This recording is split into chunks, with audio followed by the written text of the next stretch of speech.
he worked from a 1-2 now to a 3-2. This one hit in the air towards left field. Backing up a ways is Harustich, and it's gone! Cole Brannon ties up the ball game on a monster Oppo Taco home run.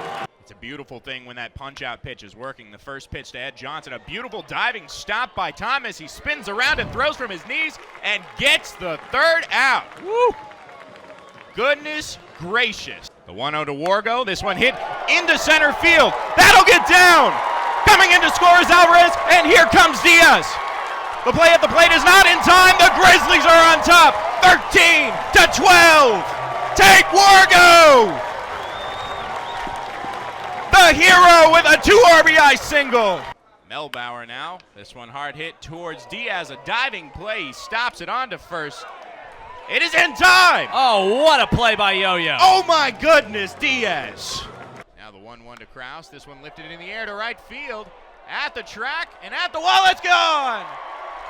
Grand salami, Kevin Kraus. The Grizzlies on top 10-5. The Venga bus continues to play here on the greatest night in baseball. Bottom of the fourth here on a beautiful night. Friday night. Fireworks due up after this contest. Still no score between the Grizzlies and the Yalls here. It'll be Victor Castillo to lead things off in the bottom of the fourth. The inning will start with the PA announcement here in the press box. Guest PA. Victor Castillo steps up to the plate against Mink. In the first pitch he takes. And it's in there for strike one. Another late call there by Tom West. Well, the goal for Gateway the second time through should be to make Hunter Mink throw some pitches. That is only 22 for the game, and this is 23, which misses up and away. He had no choice but to take that one. But the thing about Hunter Mink is that his spots are very selective, and he knows the zone of a lot of these pitchers that he faces. The 1-1 is lifted into shallow left center. Backing up is Johnson. He'll make the grab over his shoulder for out number one. Well, that lasted longer than most, a 3-pitch at bat. Now at 24 pitches on the day. There's efficiency, but I've never really seen something like this last this long at Grizzlies ballpark. So maybe it's a mentality thing for Mink, but he's getting the Grizzlies out quick.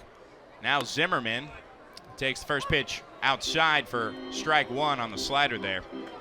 And Zimmerman last at bat got hit by the pitch right in the shoulder on the first pitch, so no real attempt to see what he throws. As he takes another one in there for strike two, this time a bit more inside. And back-to-back breaking balls. Keeping it low and slow on the heavy-hitting righty, the 0-2. This one misses well outside for ball one. It's probably exactly where he wanted that pitch, too, just off the plate. Zimmerman wise to leave it alone. Well, they saw the damage that this man did against their organization last week. The next pitch misses high for ball two. Another good lead by Zimmerman. He didn't chase the breaking ball. He also didn't chase the fastball, the first one that he saw in the at-bat. Zimmerman patiently awaits now the 2-2. Misses well outside. Mink lost his footing there on the mound, and now it's a full count on Peter Zimmerman. One out, nobody on. Grizzlies have yet to get their first hit of the night. Mink rocks back and fires the payoff pitch. This one lifted foul. That pitch up and inside. He was just trying to make some contact there to stay alive in the count. Zimmerman wanting to make an impression here as time is called by the batter. Well, we were speaking of the Air Force last inning. Colorado Springs is where the Air Force Academy is. And we've got another connection to at least the state of Colorado revealed in our chat here. But first, the payoff pitch once more. This one fouled into home plate. It'll stay 3-2. Well, Kyle Goodell, who's off tonight, his father-in-law is Damian Easley, the former big leaguer, and what we didn't know is that Alvaro de los Santos has well, here's the pitch first. The payoff pitch once more. This one lifted on a line drive into right field at the track, and it's over the wall. Woo! Leaping over the wall was Harustich, but that's a solo shot for Peter Zimmerman. Gets the Grizzlies on top 1-0 here in the bottom of the fourth. an absolute laser beam. Rustage flipping over the fence there.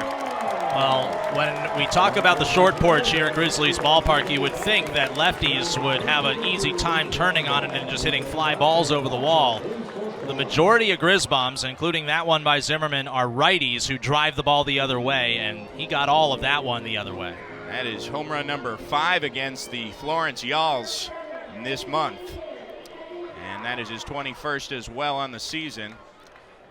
And now here comes Kevin Krause. With the Grizzlies the advantage, he takes the first pitch high for ball 1, and that Grizzlies home run, as all of them, are brought to you by Deep Eddy Vodka, bringing a taste of victory with each long ball in the smoothest, most refreshing flavors.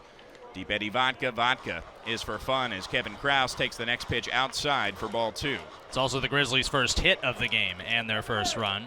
So there goes the no-no. As the 2-0, fastball taken outside for ball 3 and low. Richardson had to reach across his body to receive that. It might have been a strike, actually. Tough to tell from our vantage point, but it's hard to kind of pull those in. Richardson setting up inside for the 3-0. This one hits at the knees for strike 1 as Mink finds a strike. Krause still a power threat at the 5 spot. He flew out to right field last time up. The 3-1 now. This one hit up the middle. A diving play by Levy. Gets up to his feet and throws to first. An excellent play for out number 2. Well, we've seen quite a few flashes of the leather on both sides already tonight. With Abdiel Diaz coming up, I was mentioning Alvaro de los Santos, his significant other. Her dad is Jose Ortiz, a former big leaguer for the Rockies in Colorado, and also the Oakland A's, and I've found his page online. Very interesting career he had.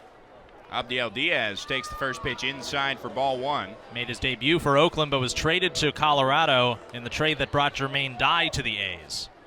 A young Jermaine Dye, I might add.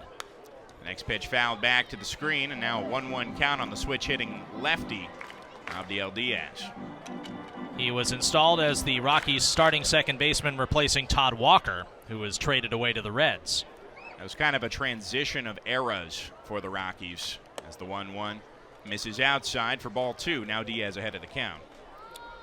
Well, unfortunately, Ortiz did not last very long in Major League Baseball, but he had a long career, a decade-long career in Japan. The 2-1 misses below the knees for ball 3. Very productive as well. He had 135 career home runs in Japan for 4 different teams. Exciting baseball over there in the NPB, I'm assuming. Mm-hmm. The 3-1, this one lifted back and over our heads here in the press box for strike 2. And another full count now for Mink. His team, the Fukuoka SoftBank Hawks, 2011, they won the Japan series that year. So he's got a ring. Very popular team in the NPB. Now the 3-2. This one hits Diaz in the foot, I believe, the side of his front foot there. Yeah. On the 3-2 count, gets him aboard with a free base on a hit-by pitch. It would have been ball 4, but Yo-Yo will walk to first, and Margaret Rawl, who's back with the team, is going to let him walk. I don't see her going to check, so perhaps this was just a glancing blow. Yeah, based on the sound of it, I think it hit the hard part of his shoe, maybe the sole. Margaret Rawl back with the team here at home, and so is Steve Brook after not traveling to Lake Erie. He's coaching third, as he usually is, here on Scott Air Force Base night. Now up comes Dale Thomas. Flew out to right field last time as the first pitch is taken for strike 1. Right down the middle, a little bit outside, middle out.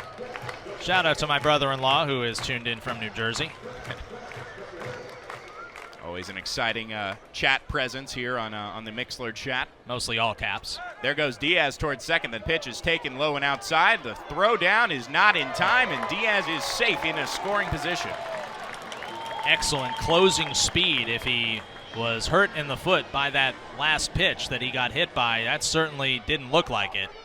He just accelerated midway down the baseline and stole that off the catcher. Stolen base number 25 on the season. Now the 1-1 to Thomas. Hits on the outside corner for strike 2, and now Mink is 1 strike away from getting out of this inning, where the Grizzlies have taken the 1-0 advantage on the Zimmerman solo shot.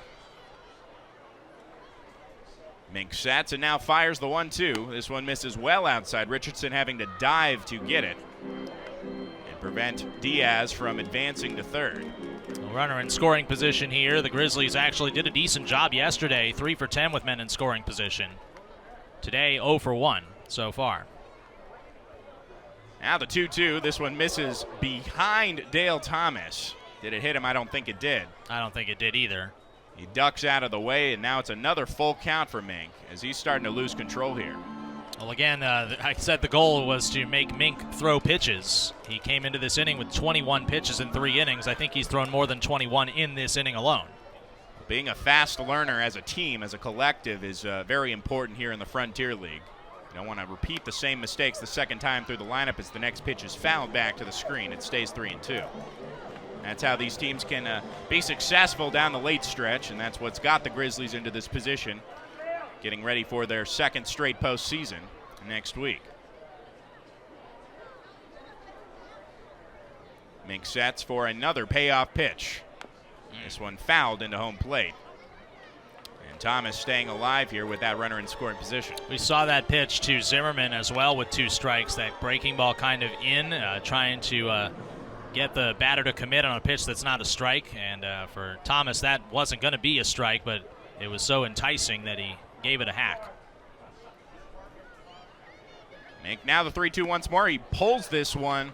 It gets away from Richardson. That'll allow Diaz to advance to third on the walk to Thomas. 2 straight free bases for the Grizzlies, and now runners at the corners. That'll be a mound visit now to check in on Mink.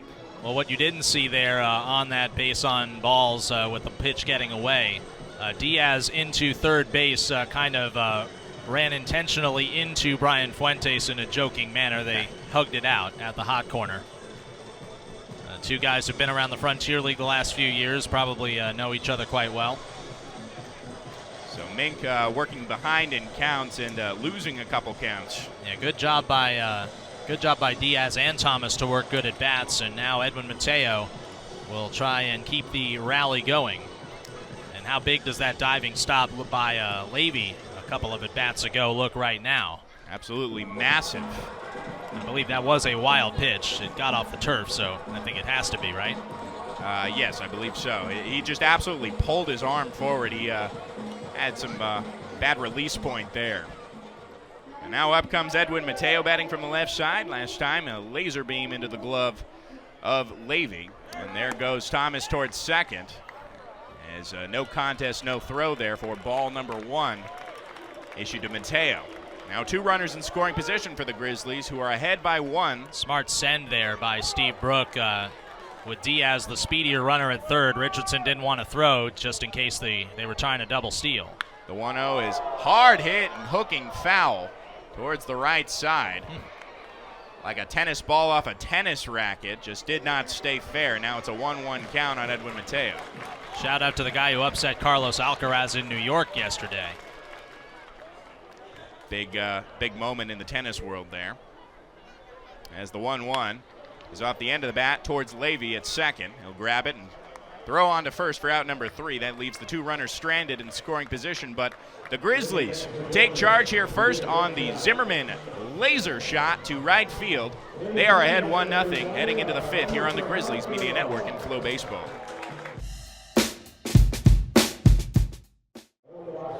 Bottom of the 3rd here at Grizzlies Ballpark. The Grizzlies on top 1-0 thanks to a Peter Zimmerman big-time blast to center field back in the bottom of the 1st. And now it'll be Goodell and Brannon, who have yet to face Villalobos today, to kick things off in the 8 and 9 spot, and then back to the top with Holt.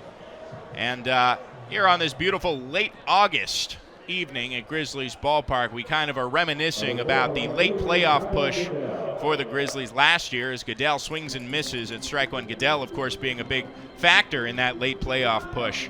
On August 20th, 2023, you go back 1 year ago today. So the next pitch is hard hit in the air towards left field. Heading back towards the warning track is Hrustich, and he'll make the grab, bumping into the left field wall for out number 1. But my point is, on August 20th, 2023, the Grizzlies' record was 51-32. The exact same record that they have coming into August 20th, 2024 today.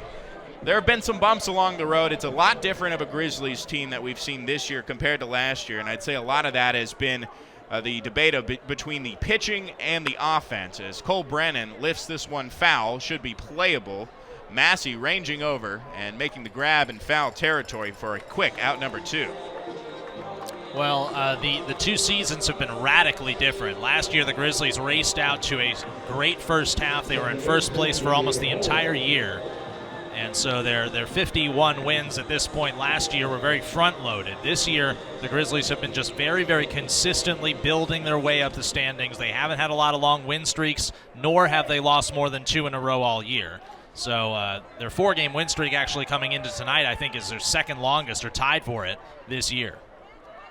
Here's Gabe Holt, who stands and watches the first pitch sail across the plate for strike 1. And yeah, exactly, Jason. At this point in last season, the Grizzlies had 7 sweeps under their belt. They're coming off their 4th sweep just this past weekend. They also had a 9-game win streak last year in the first half, which helped them surge all the way to first place. They also had some bad losing streaks as well. You remember that awful trip to New York as the swings and fouls this one Gabe Holt does into the ground for strike 2. But I'd say a 6-game losing skid all on the road. They had a few of those, a 5-gamer, a 4-gamer, a 6-gamer. But they also had those long win streaks. This has been a much steadier team, and I think it's really because of the pitching. A lot more consistent, for sure. The 0-2, Holt takes this one outside for his first ball here in this at-bat. He grounded out to short his first time up. And last year, the Grizzlies' offense was so incredibly good. It was one of the best in the history of the league, so they were just beating people black and blue.